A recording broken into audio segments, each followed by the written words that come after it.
उसके कंसेप्ट। तो कंसेप्ट कितने होते हैं राष्ट्रीय आय के? 8। तो यह है आपका विषय राष्ट्रीय आय। अब राष्ट्रीय आय जो विषय है,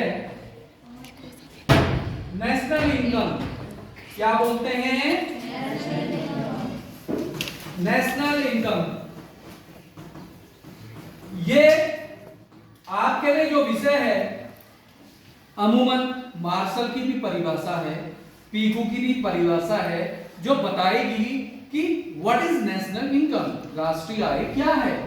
लेकिन अभी हम इस पार्ट में यह समझना चाहते हैं कि जो राष्ट्रीय आय के लिए जो सिंबल्स इस्तेमाल किए जाते हैं, जो एब्रिविएशन इस्तेमाल की जाती है, जो आपने कक्षा 10 में पढ़ी थी, GDP factor cost, GNP, NDP, NNP, कहीं आपने सुने हो सकते हैं शब्द, समझा तो अभी नहीं है लेकिन सुने हो सकते हैं। इनको हम क्लियर करना चाहते हैं और इसके केवल एक अक्षर नहीं है बल्कि 8 एब्रिविएशन है नेशनल के रूप में, जिसमें किसी में कुछ ज्यादा हो सकता है, वो नेशनल का एक हिस्सा होगा, किसी में कुछ कम हो सकता है नेशनल इनकम के हिस्से के रूप में, किसी का योग ज्यादा हो सकता है। लेकिन ये अलग अलग चीजों में अलग अलग चीजें शामिल होती हैं और वो जो अंतर करने वाली चीजें हैं अभी हम बताते हैं। लेकिन पहले हम बता देते हैं कि ये 8 कंसेप्ट कौन से हैं।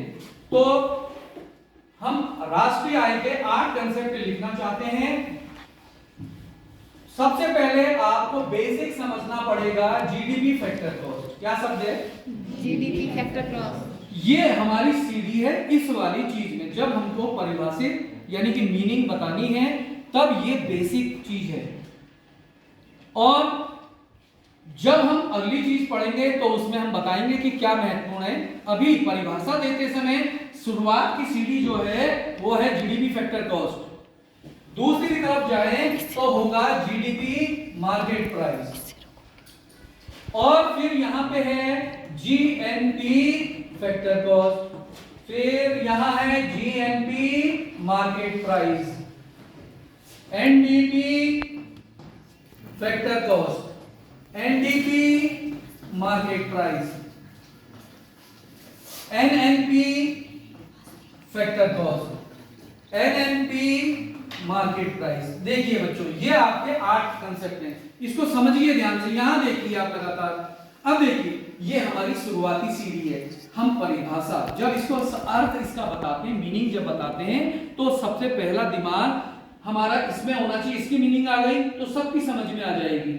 और अंतर करने वाली जो 3 चीजें हैं वो मैं बताता हूं, जो अंतर करेंगी इन परिभाषा में। बस इनके 3 ही अंतर होंगे।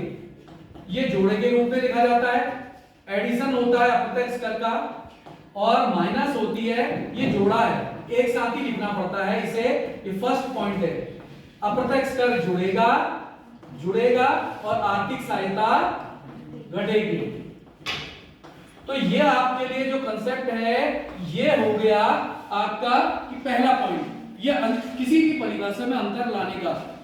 अंतर केवल कितने होंगे ये मैं बता रहा हूं। किसी में यह होगा, किसी में नहीं होगा। किसमें होगा?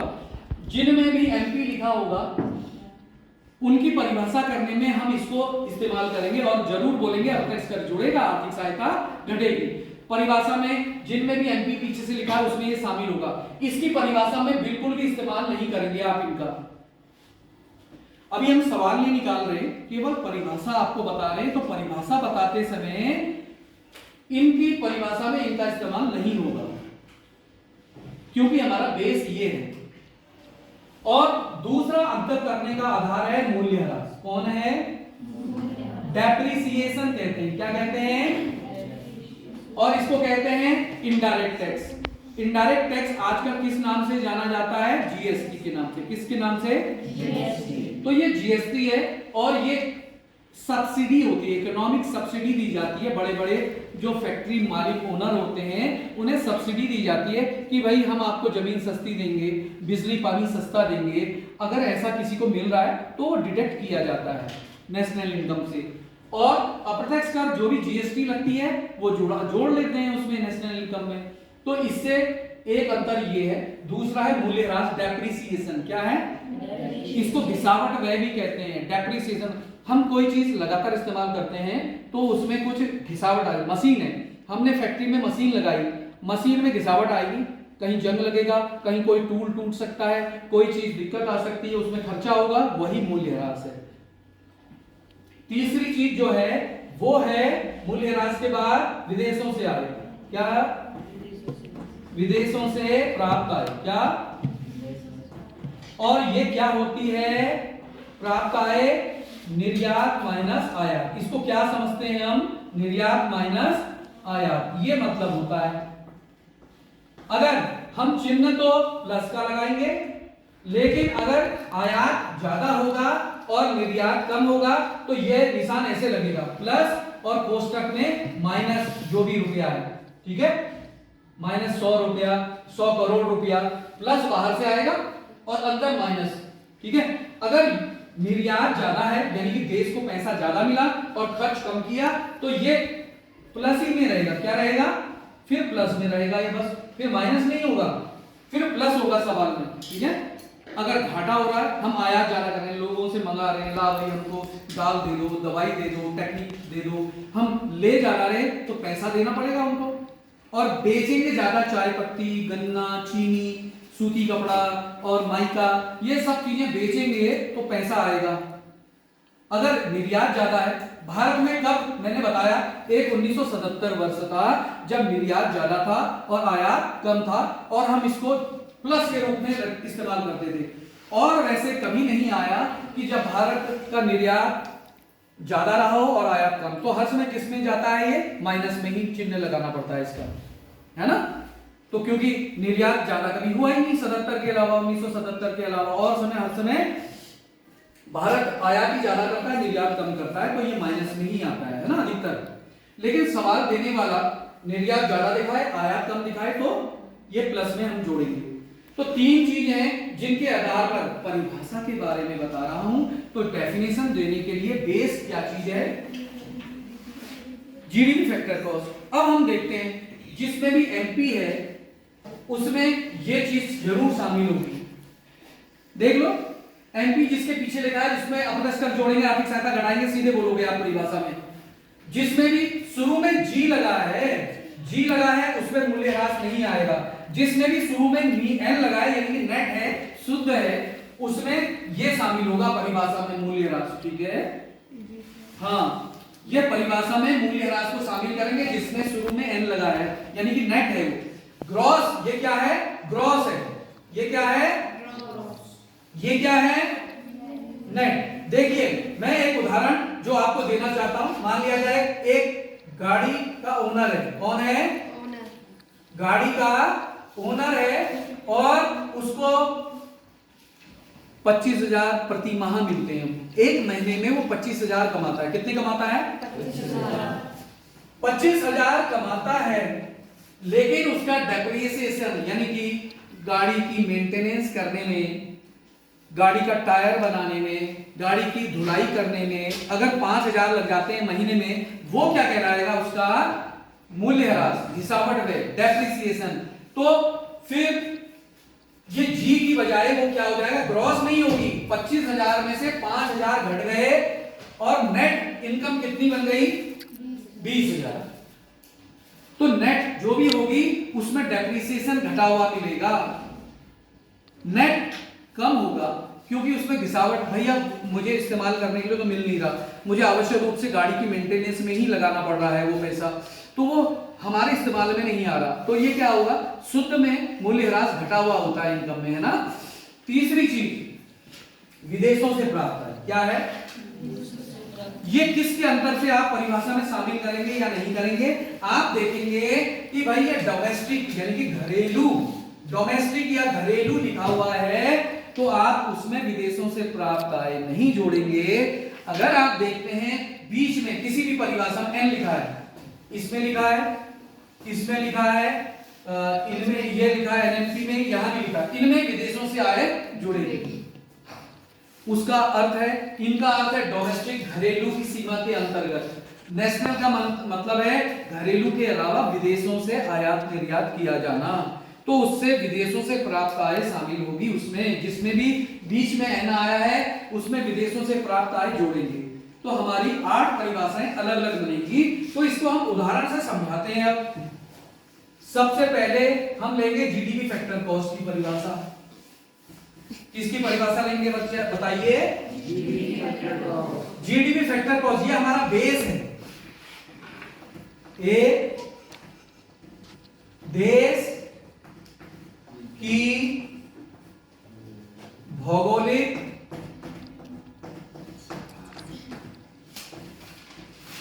सीमा के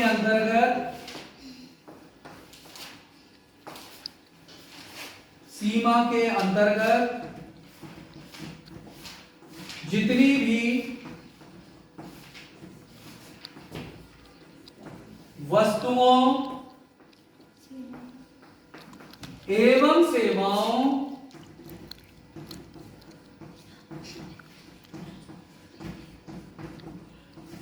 के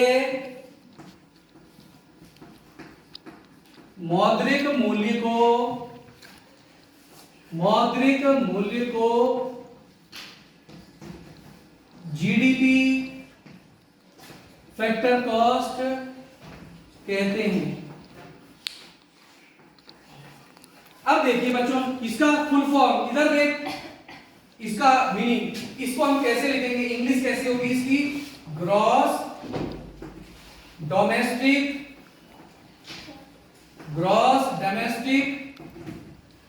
प्रोडक्ट। क्या प्रोडक्ट माने इनकम भी है, और 3 तरीके से हम इसको बताते हैं। अगर हम उत्पादन लें यानी कि प्रोडक्ट लें, या इनकम लें आय विधि लें यानी कि आय लें, या एक्सपेंडिचर लें यानी कि इसको हम जीडीपी लिखें, इधर देख लो, या जीडीआई लिखें या जीडीई लिखें, एक ही बात, समझ गए? अगर हम इसको प्रोडक्ट लिख रहे हैं तो हम इसका जो नेशनल इनकम निकाल रहे हैं वो प्रोडक्ट मेथड से निकाल रहे हैं। अगर यहाँ आई लिखा हुआ है तो इसका मतलब ये इनकम मेथड से निकाल रहे हैं हम। अगर हमने ई लिखा हुआ है पीछे, एक्सपेंडिचर मेथड से निकाल रहे हैं। 3 विधियां हैं राष्ट्रीय आय निकालने के लिए, वो नेक्स्ट पार्ट में आगे पढ़ेंगे, लेकिन पहले बेसिक आप समझ लें। अब मैं बताना चाहता हूं कि 8वें कांसेप्ट की परिभाषा देते समय आपने कुछ नहीं करना है। जब जीडीपी फैक्टर कॉस्ट की परिभाषा लिखेंगे तो ये लिख देंगे। अब इसका फुल फॉर्म देखिए, ग्रॉस डोमेस्टिक प्रोडक्ट, हिंदी में सकल घरेलू उत्पाद। ये है किस पर? साधन लागत पर। किस पर? साधन लागत पर। इसका फुल फॉर्म है ये सकल घरेलू उत्पाद साधन लागत पर, इंग्लिश में gross domestic product at factor cost. क्या? At factor cost. क्या है? फैक्टर कॉस्ट में एट फैक्टर कॉस्ट है। अब हम आते हैं इसका नेक्स्ट स्टेप, हम इसी के सामने जीडीपी का मार्केट प्राइस ले लें तो परिभाषा में क्या शामिल करेंगे बताइए? जीडीपी मार्केट प्राइस है, और आप ध्यान में रखिए जीडीपी फैक्टर कॉस्ट को। किसको?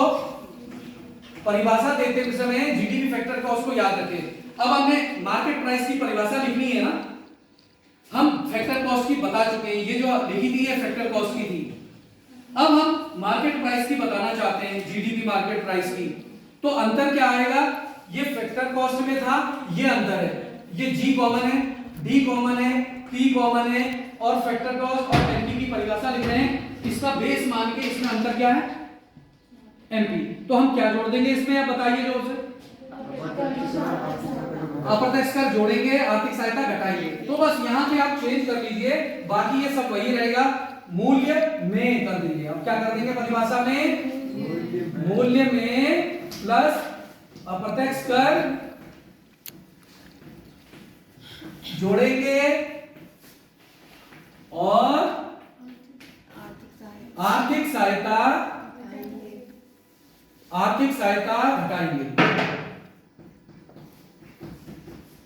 आर्थिक सहायता घटाएंगे। तो ये क्या परिभाषा मिलेगी? क्या मिल गया आपको? घटाएंगे। तो हमें क्या मिलेगा बच्चों? GDP market price. अब हम लेना चाहते हैं, अगला स्टेप लेते हैं जीएनपी। क्या लेना चाहते हैं? GNP at factor cost. क्या? At factor cost. GNP factor cost अगला लेते हैं। फैक्टर कॉस्ट कॉमन है, जी कॉमन है, डी है, एन है, तो इसमें क्या अंतर आ जाएगा परिभाषा में? केवल विदेशों से प्राप्त आय को जोड़ देंगे बस। अब यहां पे इतना लिखने के बाद इसकी परिभाषा जब देनी होगी हम लिख लेंगे। मैंने धन का चिन्ह बनाया है, प्लस का चिन्ह बनाया है, लेकिन आप इसको लिखेंगे विदेशों से प्राप्त आय जोड़ने पर। और मैं केवल अभी चिन्ह बना दे रहा हूं, प्राप्त विदेशों से प्राप्त आय जोड़ने पर क्या प्राप्त होगा? जीएनपी प्राप्त होगा। समझ में आई परिभाषा भी? अब हम देखते हैं market price, GNP market price. अब हमको क्या क्या जोड़ देना पड़ेगा? जी कॉमन है, इसके लिए हमने विदेशों से प्राप्त आय इसमें जोड़ा ही है पहले से। और क्या कर देंगे? अप्रत्यक्ष कर जोड़ेंगे, आर्थिक सहायता घटाएंगे, वो भी करेंगे। इसके अलावा अप्रत्यक्ष कर और माइनस आर्थिक सहायता, इसको क्या कहेंगे? GNP, GNP market price. ये परिभाषा भी समझ में आई। हमने पूरा लैंग्वेज यही रहने दी, लेकिन चेंज क्या कर दिया? विदेशों से आय जोड़ेंगे और अप्रत्यक्ष कर जोड़ेंगे, आर्थिक सहायता घटाएंगे, तो हमको जीएनपी मार्केट प्राइस मिल जाएगा। तो आपको अंतर भी इसी से करना है। जितना इसमें जुड़ा है वो जीडीपी से अंतर है। किसी से भी अंतर कौन सा है? किसमें क्या चीज शामिल होती है? तीन ही चीज है हमारे पास, अप्रत्यक्ष कर, आर्थिक सहायता, विदेशों से प्राप्त आय और मूल्य ह्रास। इन तीन ही चीज को इस्तेमाल करना है या नहीं करना है। जिसमें जो इस्तेमाल होता है और जिसमें नहीं होता वही अंतर होता है इनका। आपसे मैं कहूं जीडीपी फैक्टर कॉस्ट और जीएनपी में अंतर कीजिए फैक्टर कॉस्ट में, तो उसमें क्या अंतर है? विदेशों से प्राप्त आय का, इसमें विदेशों से प्राप्त आय शामिल होती है, इसमें नहीं होती है ना? तो ये है जो भी अंतर है उसमें जोड़ रहा है अतिरिक्त, वो अंतर है उसमें। आगे आते हैं एनडीपी फैक्टर कॉस्ट। क्या? और ये सब परिभाषा करते समय हम किससे तुलना कर रहे हैं इसकी? हमारे दिमाग में क्या चीज है पहले से? GDP factor cost. अब हमने परिभाषा देनी है एनडीपी फैक्टर कॉस्ट की। क्या? NDP factor cost. ये तो लिखेंगे एक देश की भौगोलिक सीमा के अंतर्गत जितनी भी वस्तुएं सेवाएं होती है उसके मौद्रिक मूल्य में क्या करेंगे? क्या अंतर है बताइए? मूल्य ह्रास घटेगा। क्या घटेगा? ये सकल है, ये नेट है, तो मूल्य ह्रास घटेगा। दोनों में डोमेस्टिक है तो विदेशों से प्राप्त आय शामिल नहीं होगी। दोनों फैक्टर कॉस्ट है, वो भी नहीं होगा। तो अंतर कितना है दोनों का? इसमें विदेश मूल्य ह्रास शामिल होता है, इसमें नहीं होता।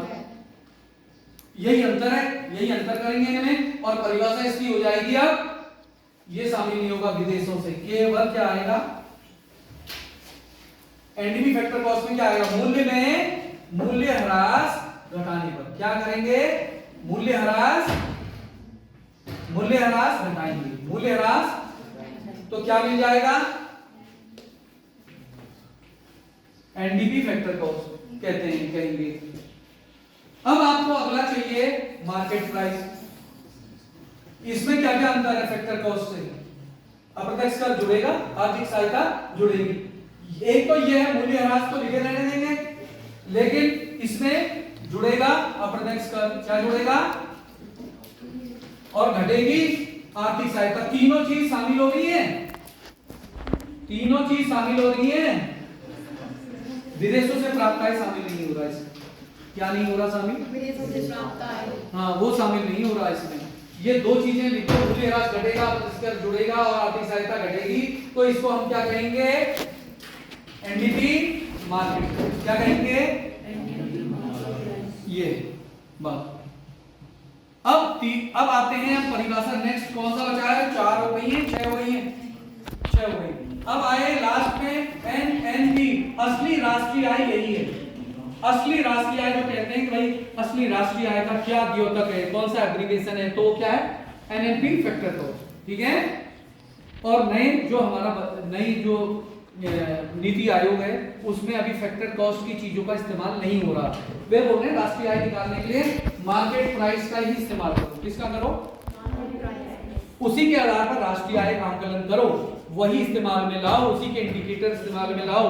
फैक्टर कॉस्ट हमको समझने के लिए आवश्यक है, इसलिए हम उसको पढ़ते हैं और very important for us to in economic subject. ठीक है, जब हम उसको समझेंगे तभी मार्केट प्राइस को भी समझेंगे। तो अगला आता है लास्ट में एनएनपी फैक्टर कॉस्ट। इसमें क्या क्या शामिल होगा? ये जी की जगह एन है तो मूल्यह्रास घटेगा ही, डी की जगह एन है तो विदेशों से प्राप्त आय जुड़ेगी, लेकिन फैक्टर कॉस्ट है तो ये नहीं आएगा अप्रत्यक्ष कर वाला हिस्सा। क्या जुड़ जाएगा इसमें? विदेशों से प्राप्त आय जुड़ेगा। क्या मिल जाएगा इससे? मूल्यह्रास घटा देंगे, विदेशों से प्राप्त आय जोड़ देंगे, तो इससे हमको एनएनपी फैक्टर कॉस्ट मिलेगा। लास्ट परिभाषा जो है वो है market price, NNP market price. इसमें तीनों इंडिकेटरों का इस्तेमाल होता है, अर्थात अप्रत्यक्ष कर के साथ आर्थिक सहायता घटेगी, विदेशों से प्राप्त आय जुड़ेगी, मूल्यह्रास घटेगा। ये आपने पूरा मेंशन करना पड़ेगा। तीनों चीजें इसमें शामिल होंगी, विदेशों से प्राप्त मूल्यह्रास और अप्रत्यक्ष कर और आर्थिक सहायता घटेगी, और ये बन जाएगा आपका एनएनपी मार्केट प्राइस। ठीक है, कहते हैं। तो आठों कंसेप्ट की आपको परिभाषा दी थी। अब नेक्स्ट में जो मैं बताना चाहता हूं वो ये है कि इसका जो हीरो था वो कौन था? जीडीपी फैक्टर कॉस्ट था। क्यों था जीडीपी फैक्टर कॉस्ट? क्योंकि जीडीपी फैक्टर कॉस्ट हीरो इसलिए था क्योंकि हर परिभाषा को हमने जीडीपी को ध्यान रखा, फैक्टर कॉस्ट को, कि इसकी बेसिक परिभाषा है। जैसे एक आटे का बूंदा हुआ है, उससे हम आटा गूंदा हुआ है, उससे हम पूरी भी बना सकते हैं, गोलगप्पे भी बना सकते हैं, रोटी भी बना सकते हैं और परोठे भी बना सकते हैं। आटा जो गूंदा हुआ है वो कॉमन है सबके लिए, लेकिन चीज अलग अलग बन गई। ऐसे गूंदे हुए आटे की तरह जीडीपी फैक्टर कॉस्ट है, उससे हमने कुछ परोठा बना लिया, कहीं रोटी बना ली, कहीं पूरी बना ली, है ना। तो अलग अलग चीजें हमको प्राप्त हुई, ज्यादा अंतर नहीं है। राष्ट्रीय आय से अन्य कंसेप्ट में कोई ज्यादा अंतर नहीं है। इसका जिसको बेस लेना था वो कौन था? GDP factor cost. लेकिन अगले स्टेप में हम जिसे बेसिक मानेंगे वह कोई भी हो सकता है। आठों कंसेप्ट में उसको हम जब सवाल निकालते हैं गणित की परिभाषा करने में, इसको बेस मानते हैं और सबकी परिभाषा दे देते हैं। लेकिन जब हम थोड़ा छोटा न्यूमेरिकल निकालते हैं, सवाल बनाते हैं, उसमें कोई भी बेस हो सकता है और किसी को दूसरे को निकालना होगा, एक चीज दी होगी, तो उसको समझने की कोशिश हम करते हैं। तो आप ध्यानपूर्वक देखिएगा। अब देखिए हम ये सवाल कैसे निकालेंगे। तो हमने परिभाषा करना सीखा। क्या सीखा? अब हम सवाल निकालना चाहते हैं। ये नेशनल इनकम निकालने का पहला तरीका यही है। हम 4 तरीके से राष्ट्रीय आय निकालेंगे। ध्यान दीजिए, पहला तरीका ये कंसेप्ट वाला है, दूसरा तरीका मूल्य वृद्धि विधि है और शुद्ध मूल्य वृद्धि है, तीसरा तरीका हमारा उत्पाद विधि, आय विधि और व्यय विधि है, और चौथे तरीके में हम जितने 3 ये तरीके इनका मिक्सअप तरीके से सवाल निकालेंगे। यानी कि हम 4 तरीके से इस राष्ट्रीय आय को समझने की कोशिश करेंगे। तो पहला जो कंसेप्ट है वो यही है, राष्ट्रीय आय के 8 कंसेप्ट से हम राष्ट्रीय आय निकालते हैं। तो कैसे निकालते हैं? राष्ट्रीय आय के द्योतक ये सभी के सभी हैं। GDP factor cost, GDP market price, GDP, GNP factor cost, GNP market price, NDP factor cost, NDP market price, NNP factor cost, NNP market price. बच्चों इसके जब हम सवाल निकालते हैं, इसके फॉर्मूला हमको खुद बनाने पड़ते हैं। इस सवाल को निकालते समय हमको खुद फॉर्मूले बनाने पड़ते हैं। कोई निश्चित पैटर्न नहीं है कि आप इसको याद कर लो तो आप उसको लगा सकते हो। हमको परिस्थिति के अनुसार बदलने पड़ेंगे और उसमें क्या क्या चीज बदलेंगी? 3 चीज बदलेंगी, विदेशों से प्राप्त आय, अप्रत्यक्ष कर, आर्थिक सहायता और मूल्यह्रास। तो हमारे सवाल, मैं एक सवाल लिख देता हूं, समझ लिया जाए। मैं यहाँ लिख देता हूं, इधर देखिए आप लोग सब, कि हमारे पास राष्ट्रीय आय मान लिया जाए 1000 करोड़ है। कितनी है? ये क्या है? राष्ट्रीय आय। इनमें से कोई सा भी प्रकार ये हो सकता है। कौन सा होगा, क्या होगा, हम समझ लेंगे। मान लिया जाए हमको बोलना पड़ेगा कौन सा राष्ट्रीय आय कहा, तो ये होगा, ठीक है। और ये 1000 है, विदेशों से प्राप्त आय 50 करोड़ है, अप्रत्यक्ष कर जीएसटी 50 करोड़ है, आर्थिक सहायता 50 करोड़ है और मूल्यह्रास 50 करोड़। समझ गए? चाहे तो आर्थिक सहायता को 25 करोड़ कर दो और इसको भी 25 करोड़ कर दो। ये हमारा सवाल है। राष्ट्रीय आय मान लिया जाए, मैं पहले सवाल में अगर इसको 1000 करोड़ कहता हूं, देखिए, तो निश्चित रूप से ये जो सकल वाली चीजें होंगी ये इससे ज्यादा होंगी कि नहीं होंगी? कितनी ज्यादा होंगी बताइए? मूल्यह्रास, इसमें मूल्यह्रास शामिल होता है और इसमें घटाना पड़ेगा क्योंकि ये सूत्र है ना लिखा हुआ।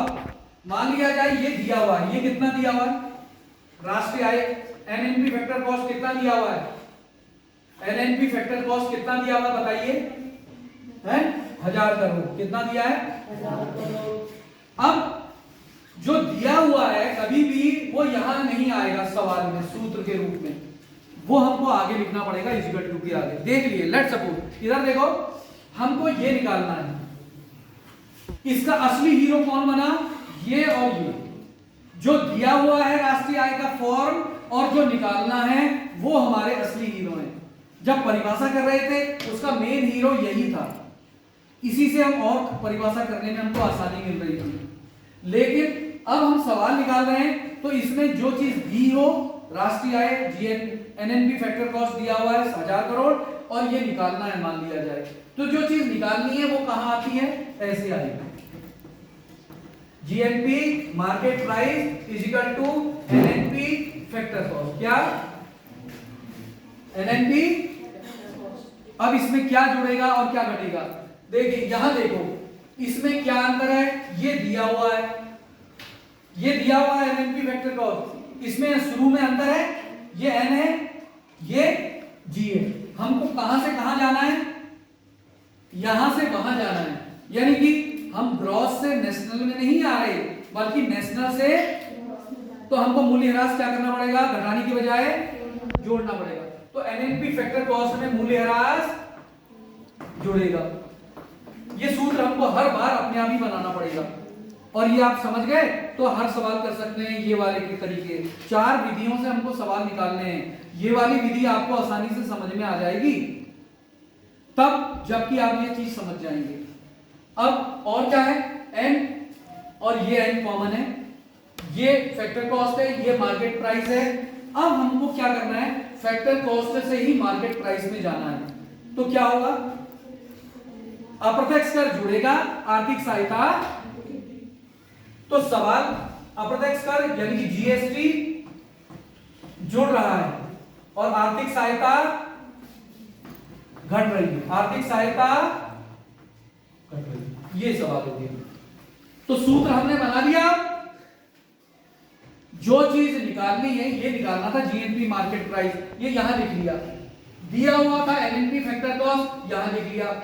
मूल्यह्रास किसने जोड़ा, क्योंकि हम जब जी से एन में आते हैं तो मूल्यह्रास घटाते हैं, अब वापस जा रहे हैं एन से जी की तरफ, तो क्या करना पड़ेगा, हमको मूल्यह्रास जोड़ना पड़ेगा। ठीक है, तो मूल्यह्रास जोड़ दिया और जब हम ये एन कॉमन है बीच वाला, ये मार्केट प्राइस है, ये फैक्टर कॉस्ट, फैक्टर कॉस्ट से कभी भी मार्केट प्राइस में जाते हैं तो अप्रत्यक्ष कर जुड़ता है, आर्थिक सहायता घटती है। ठीक है, अब देखते हैं सवाल निकाल के, बोलो एनएनपी फैक्टर कॉस्ट कितना है 1000, मूल्यह्रास कितना है बताइए 25, तो जुड़ रहा है, प्लस अप्रत्यक्ष कर कितना बताइए 50, कितना है, और आर्थिक सहायता कितनी है 25, कितनी है, तो 1000 में 1025, 1075 में 25 गया तो ये कितना आया, कितना आंसर आ गया 1050 करोड़। ठीक है, अब मान लिया जाए जीएनपी कितना हो गया हमारा 1050 आया, ये 1000 था, ये कितना था, ये 1000 था वो 1050 है, थोड़ा थोड़ा अंतर होगा, आसपास ही होंगे सब, लेकिन ये सारे के सारे राष्ट्रीय आय बता रहे हैं, थोड़ा बहुत अंतर होता है उसमें। और कितना अंतर होगा, जितना विदेशों से आए हैं, जितना मूल्य ह्रास है, जितना अप्रत्यक्ष कर है, जितनी आर्थिक सहायता है, वही अंतर बनता है। मान लिया जाए हम इससे ये निकालना चाह रहे हैं, ये निकालना चाह रहे हैं, हमको दिया हुआ है एनएनपी फैक्टर कॉस्ट सवाल में 1000 करोड़, हम निकालना चाह रहे हैं ये, तो जीडीपी फैक्टर कॉस्ट निकालना चाह रहे हैं, तो ये बनेगा असली हीरो, क्योंकि इसको निकालना है। दिया हुआ कौन है, एनएनपी फैक्टर कॉस्ट, क्या दिया हुआ है? अच्छा ये बताइए, इस n में और इस g में हम ये दिया हुआ है, यहां से यहां जा रहे हैं, तो अब g से यहां आते n में तो मूल्य ह्रास घटाना पड़ता। अब हम n से g में जा रहे हैं तो मूल्य ह्रास, तो इसमें भी मूल्य ह्रास जुड़ेगा। अच्छा एक बात बताइए, इसमें n है, इसमें d है, यहां से यहां आके विदेशों से आए जुड़ती, अब क्या करना पड़ेगी, राष्ट्रीय से घरेलू में जा रहे हैं, तो इसको निकालने के लिए हमको क्या करना पड़ेगा, सूत्र में घटाना पड़ेगा। किसको, विदेशों से प्राप्त आय, विदेशों से प्राप्त आय को हम घटा देंगे, ठीक है, विदेशों से प्राप्त आय घटाइए। अब तीसरी चीज ले लो, ये भी फैक्टर कॉस्ट है, ये भी फैक्टर कॉस्ट है, कुछ नहीं करना, फैक्टर कॉस्ट कॉमन है, तो हम सूत्र इतना ही बनाएंगे। सूत्र हमारा बन गया, जीडीपी फैक्टर कॉस्ट निकालने के लिए एनएनपी फैक्टर कॉस्ट प्लस मूल्य ह्रास माइनस विदेशों से प्राप्त आय, बस। तो बताइए, निकालते हैं सवाल को, ये बाकी हटा दो या बीच का ही। अब निकालते हैं सवाल, एनएनपी फैक्टर कॉस्ट कितना है, कितना बताया एनएनपी फैक्टर कॉस्ट 1000, इसमें मूल्य ह्रास कितना है बताइए, 25 इधर देख लो, विदेशों से आए, इसमें उल्टा होगा, यहां से यहां आते तो जुड़ती, यहां से वहां जाएंगे तो घटेगी। विदेशों से प्राप्त आय है कितनी, 50 करोड़, तो घटेगी, तो ये हो जाएगा 1025 में 50 गए, कितना हो जाएगा 975 करोड़। ये हो गई हमारी ये जीडीपी फैक्टर कॉस्ट, कितनी हो गई, 975 करोड़ रुपए, ठीक है। अब हम मान लिया जाए, निकालना चाहे, हमारा ये कितना निकला था बताइए, मार्केट प्राइस कितना निकला था, जब हमने निकाला था तो कितना निकला था बताइए, देख लो कॉपी में कर रहे हो ये सवाल नहीं। जैसे जीडीपी फैक्टर कॉस्ट आपका कितना निकला, 975 करोड़ हुआ, एनएनपी 1000 करोड़ था, जब मैंने जीएनपी निकाला था तो कितना आया था, 1050 करोड़ आया था, कितना आया था, 1050 करोड़। अब मैं यही समझाना चाहता हूं कि मान लिया जाए हमको पता नहीं है ये 1000 करोड़ है, लेकिन हमारा क्या निकलना चाहिए, अगर यही सब चीजें हों, अब हम यहाँ 1000 करोड़ की जगह इसका इस्तेमाल नहीं कर रहे, ये 1000 करोड़ ही आना चाहिए, ये कितना आएगा, हाँ अगर यही डाटा रहे तो ये 1000 करोड़ अभी निकलेगा आपके सामने। ये अगर इससे अगर ये 1050 निकला है तो इससे ये 1000 का आंसर आना चाहिए।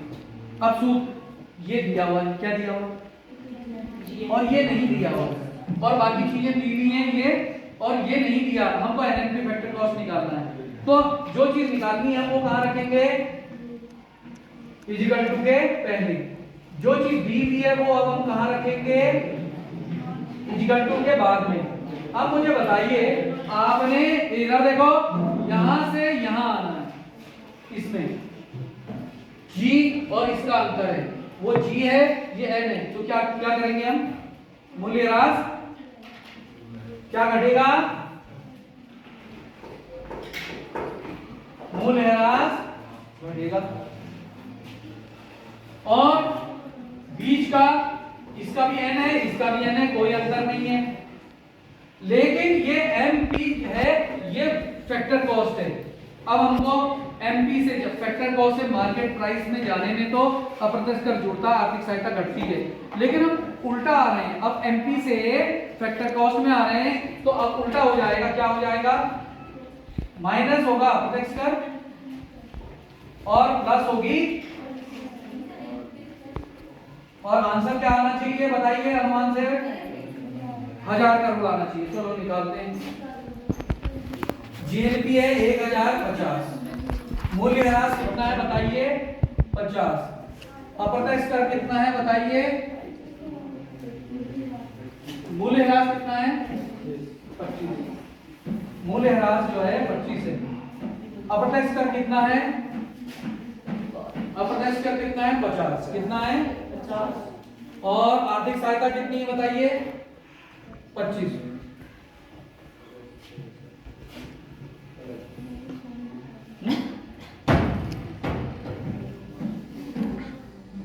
ये क्या हो जाएगा,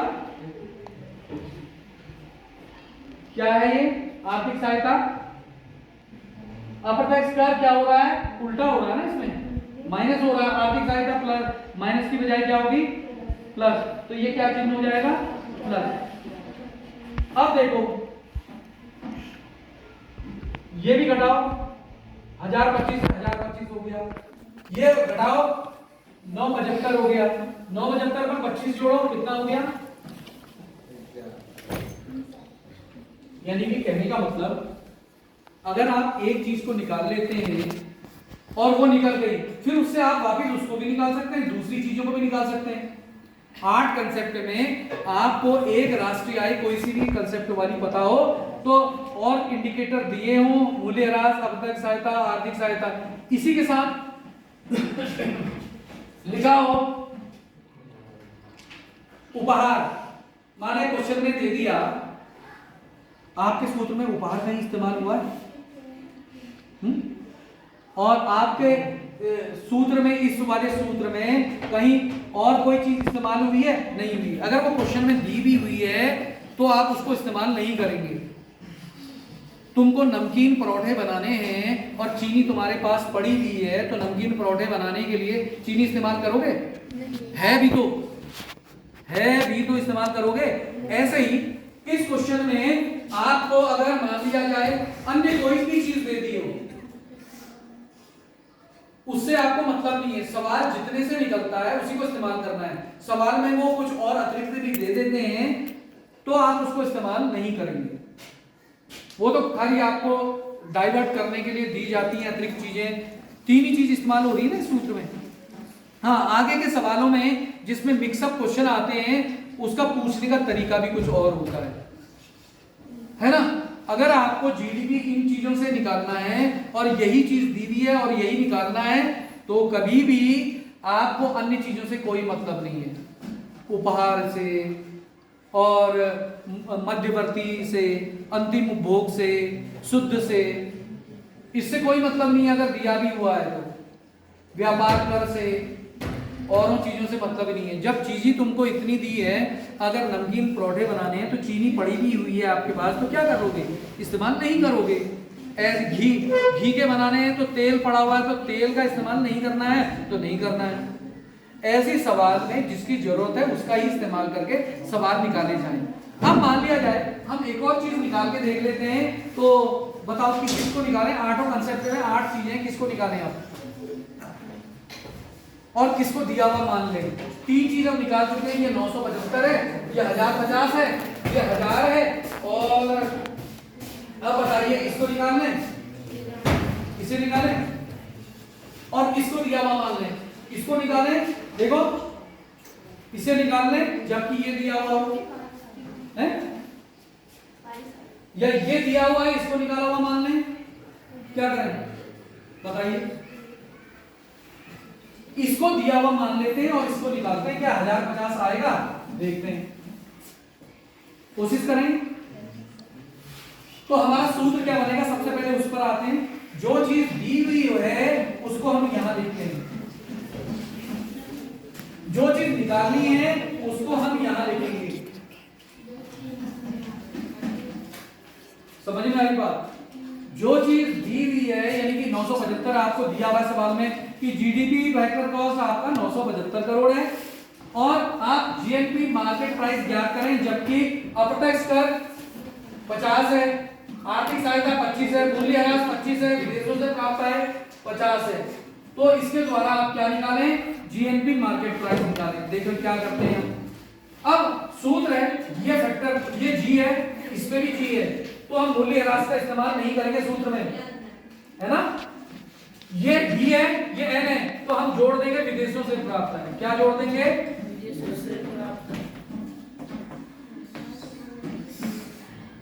और क्या करेंगे? ये फैक्टर कॉस्ट है, ये मार्केट प्राइस है, तो ये फैक्टर कॉस्ट से मार्केट प्राइस की तरफ जाना है, तो हम प्लस करेंगे अप्रत्यक्ष कर, माइनस करेंगे आर्थिक सहायता। क्या करेंगे? माइनस। तो अब सवाल निकालने की कोशिश करेंगे। 975 में जो ये जीडीपी फैक्टर कॉस्ट है, विदेशों से प्राप्त आय जोड़ेंगे 50 करोड़ और अप्रत्यक्ष कर कितना है? 50 करोड़ जोड़ेंगे और आर्थिक सहायता घटाएंगे जो कि कितनी है? 25 करोड़।